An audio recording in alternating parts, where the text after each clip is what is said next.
Bonjour et bienvenue dans ce premier épisode de Dessine-moi un perso dédié à Mask, une nouvelle génération, en compagnie de Olshad.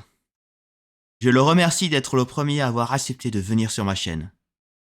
Ce qui est très bizarre parce qu'il est aussi le premier à avoir vu mon modèle et le premier commentaire de la chaîne. Oh mon dieu, est-ce qu'il est aussi le premier abonné? J'ai pas envie d'aller vérifier. Reprenons.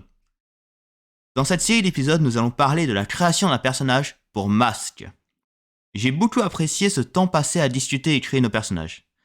Peut-être seront-ils un jour joués, peut-être pas.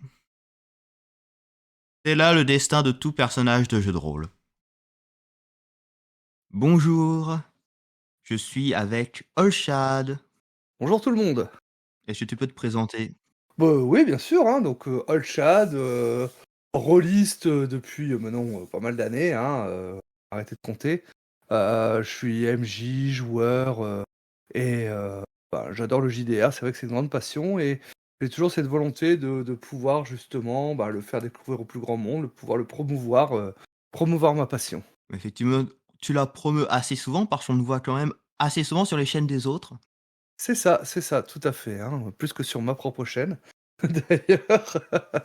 Mais voilà, c'est vrai que, j'aime bien justement pouvoir proposer, d'être OMJ, d'être joueur, voilà, quand on m'invite, ça fait plaisir. Donc sur différentes chaînes telles que la chaîne de Hacky Hellfire, Dice Story, La Petite Poche JDR, pour citer celle où j'apparais le plus souvent. Voilà, un VIP. C'est un peu ça. Effectivement, et quand on te regarde, il y a un genre qu'on voit souvent chez toi, c'est le super-héros, Mmh, et notamment le jeu qu'on va voir maintenant, Mask. et ouais. Est-ce que tu peux me dire qu'est-ce que font les personnages dans Mask? Alors, dans Masque, en fait, hein, les joueurs ou joueuses, hein, vont interpréter des jeunes super-héros, en général au moment de l'adolescence, en fait, hein, qui vont se construire, en fait, hein, pour savoir quel est le super-héros du futur, en fin de compte, hein, quel futur super-héros ils vont être. Donc, ce sont finalement des super-héros un peu en construction, qui maîtrisent pas forcément leur pouvoir, pour certains ou autres, hein, donc voilà. Voilà, donc des super-héros à la Teen Titans, la Young Justice. C'est ça, tout à fait, hein, c'est les meilleurs exemples, hein, en fin de compte, hein, En gros, tout le jeu, c'est de la création de personnages. oui, quelque part, parce que c'est vrai que les personnages vont évoluer en fonction de ce qu'ils vont faire et surtout de comment les autres vont les percevoir. Ça, c'est vrai que c'est une mécanique, qui est assez présente dans Masque, en fait, hein, de la manière dont les autres vont te percevoir, ça va pouvoir modifier tes propres caractéristiques, en fait. Oh mon dieu, l'adolescence. Mhm. Eh oui. Oui, un peu influençables, ou au contraire, qui vont être, rebelles, voilà, ça va dépendre finalement après, comment, les joueurs et joueuses vont construire, leur personnage au fur et à mesure. Et en parlant de construction de personnages, eh bien, nous allons créer un personnage. Après, comme on l'a pas précisé, Masque, c'est un PBTA et comme souvent dans les PBTA finalement, vous avez des livrets. Des livrets qui représentent des archétypes de personnages. C'est la première étape, hein. Choisir un livret parmi ceux qui sont proposés, dans les règles. Alors je pense qu'on va s'arrêter au livret de base, parce il y avait des livrets avancés, hein, donc voilà, on va rester sur les livrets de base, hein. Il y a des livrets avancés, il y a des gens qui créent des livrets sur Itch.io qui sont gratuits. Il y a beaucoup, comme pour beaucoup des PBTA, les gens s'amusent à créer leur propre livret après. C'est ça, tout à fait, hein. Donc, ouais, on va se contenter du livre de base, déjà. Ce qui est déjà pas mal, hein, il y a déjà un bon choix, hein. Tu veux qu'on les passe vite fait en revue, Ouais, on va les passer vite fait en revue pour les gens qui écoutent. Donc le premier qui nous est présenté, c'est l'enthousiaste. L'enthousiaste, hein, c'est clairement le Robin de Teen Titans. J'ai envie de dire que c'est le Robin de base. Ouais, voilà, c'est ça. Peu importe la version, ça reste du Robin. Oui, Le jeune qui a généralement pas vraiment de pouvoir, plus des gadgets, super acrobate. c'est ça, tout à fait, hein, avec il a pas beaucoup de pouvoir, qui se demande, du coup, est-ce qu'il est fait pour être un super-héros? Et ça va beaucoup, tourner autour de ça, hein, ce livret finalement, est-ce que je suis fait pour être un super-héros, hein? Ensuite, voilà, nous avons la brute. Voilà, Brut, hein, c'est, voilà. Il est grand, il est fort, il est coriace, hein, mais du coup, bah, il fait des dégâts des dommages collatéraux. Oh, mais les dommages collatéraux, ça arrive toujours. Ça fait partie des aléas du métier. C'est un peu ça, hein, alors ce livret est tourné beaucoup autour de où t le joueur ou la joueuse vont choisir un amour et un rival, en fait, hein, dans l'équipe et ça va beaucoup tourner autour de ça, justement, avec, des bonus-malus selon comment tu vas interagir avec eux, dans la fiction. Effectivement intéressant, plus la castagne. C'est ça. Ensuite, bah, nous avons le délinquant.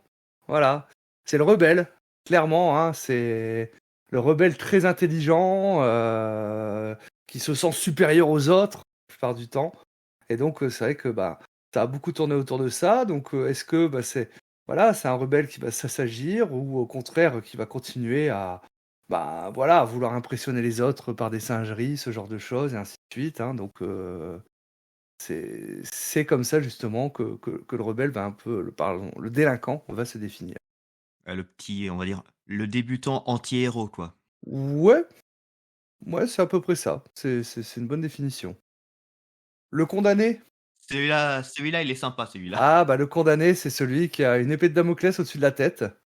Il a une némésis, hein et bah, à un moment, il faudra qu'il affronte cette némésis et en général, il a des pouvoirs assez puissants, mais le problème, c'est que, ben, au fur et à mesure, il va cocher un compte à rebours qui va le rapprocher de plus en plus,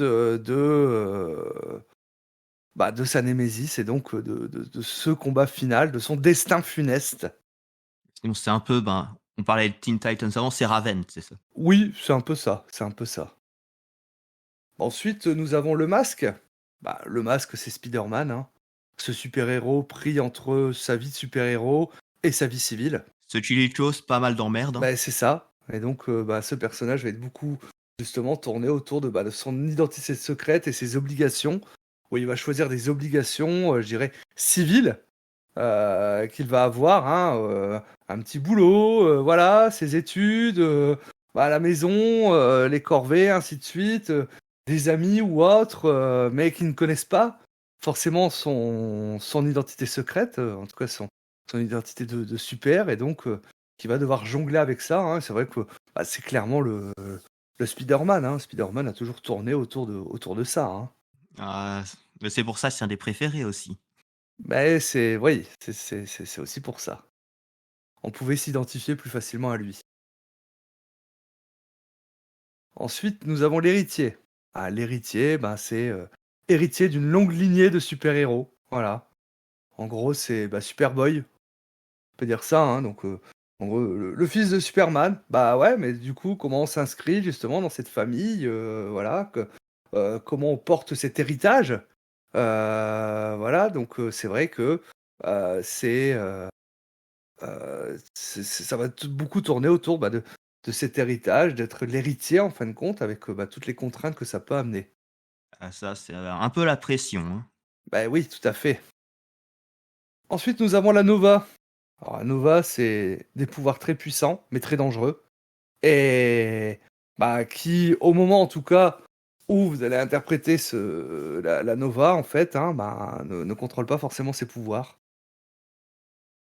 et et là, il y a une mécanique un peu particulière justement, c'est que pour utiliser ses pouvoirs, ça va jouer justement sur l'émotionnel en fait.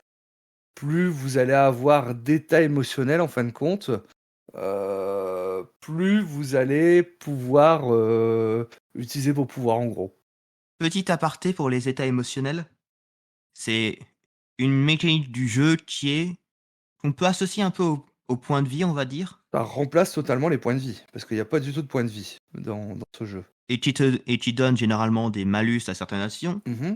et notamment, on en a 5, c'est effrayé, désespéré, démoralisé, coupable et furieux Mmh. et donc avec ce personnage, plus on est émotionnel, ben, plus on tape. Bah, plus on a de chances de pouvoir utiliser ses pouvoirs, mais du coup, c'est vrai que, bah, ouais, des fois, ça peut être un petit peu dangereux parce que, bah, ils sont toujours un peu sur le fil, hein, parce que une fois que vous avez vos 5 états émotionnels, vous sortez de la scène. Et perdre des états émotionnels, ça ne se fait pas gratuitement dans Masque. Bon, après, on est des rôlistes, on aime le drama. Oui, évidemment, évidemment. Donc ensuite, bah, nous avons l'étranger. Bah, l'étranger, il vient d'ailleurs, il vient d'un autre monde en fait. Et justement, il va être tiraillé entre son monde d'origine et le monde des humains. C'est l'alien. Ouais, C'est exactement ça, c'est l'alien. c'est généralement quand c'est un perso alien qui n'est pas Superman, genre Martian Manhunter, c'est Mars Girl, Voilà, bah, il y a dans Teen Titans, je sais plus comment elle s'appelle également, hein, qui c'est Starfire, je crois, dans Teen ouais, Titans. voilà, c'est ça, hein, donc c'est clairement ça et donc tiraillé entre son monde d'origine et le monde des humains finalement, hein, donc Et c'est un bon moment pour aussi inventer toute une culture pour être en décalage avec le reste du groupe. ouais, tout à fait, hein, si jamais vous voulez voir ça, je vous invite à aller voir l'actuel play qu'il y a chez Aki Hellfire, sur Mask, où, bah, il y a justement Akritarch, hein, qui a développé toute une civilisation, pour son étranger justement qui est et c'est vraiment bien fichu. Oh là là, ça fait de la pub. Bah, tant qu'à faire. Et On a oui, fait tant pour qu'à les potes, faire. hein. Et oui, bien sûr. Ensuite, nous avons le protégé. Le protégé, en fait, c'est celui qui va avoir un mentor. C'est pour ça que, quand je vous parlais de l'enthousiasme, je vous disais, c'est le Robin de Teen Titans. Là, le protégé, ça a pu être le Robin de Batman et Robin, en fait. Donc, qui va être, alors soit, bah, justement, euh, il va vouloir plus coller à son mentor, ou au contraire, plus rejeter son mentor. Donc, ça peut être le premier Robin qui devient Nightwing, en fait. Par la suite, en rejetant un petit peu ce qu'est Batman, par exemple. En même temps, Batman, à ses débuts, c'est pas le père de l'année. Non, c'est sûr, c'est sûr. Donc voilà, c'est l'autre côté du Robin qu'on peut connaître, hein, justement, hein. Et donc lui, bah, il va avoir accès justement à certaines technologies, dossiers ou autres, hein, liées justement à son mentor et ainsi de suite, hein. Donc on peut avoir des situations assez intéressantes également autour du protégé. Et enfin, le dernier mais non des moindres, hein, c'est le transformé. Bah, le transformé, c'est quelqu'un qui aurait subi justement des mutations, donc, mais des transformations vraiment physiques. Et du coup, bah, qui va être rejeté. Ça va vraiment tourner autour de ça, un peu comme la chose. Je trouve que dans la chose représente bien ça, justement, hein, le fait qu'il soit transformé, qu'il soit rejeté en fin de compte par le reste des personnes, hein. Et je crois que, si je dis pas de bêtises, alors, je ne connais pas par cœur les 4 fantastiques, hein, il trouve du réconfort justement auprès d'une personne qui est aveugle, du coup qui ne voit pas son apparence. Il me semble que c'est ça, oui, dans les 4 Fantastiques. Ça va être une personne aveugle au départ et après, bien sûr, ils ont changé parce que les couples qui restent dans les comics, il y en a en fait assez rarement. Oui, voilà, après, on parle peut-être des débuts ou autre, mais bref, voilà, c'est vrai que c'est ce côté-là justement, hein, où voilà, il va être tiraillé entre le fait d'avoir cette apparence monstrueuse, euh, mais de pas forcément avoir un mauvais fond en fait. Mais parce que surtout, le problème, c'est que ben, tu es forcément dans cette forme. Tu n'arrives plus à te détransformer à un être humain. C'est ça, tout à fait, voilà. Donc voilà, là on a fait le tour des différents livrets. Alors, je sais pas si toi il y en a un qui t'intéresse du coup. Alors moi, je suis bon public. Généralement, ils ont tendance à tous m'intéresser. Oui. Mais là, j'avoue que par exemple, jouer l'héritier, ça me plairait bien là. Ah, c'est un bon choix.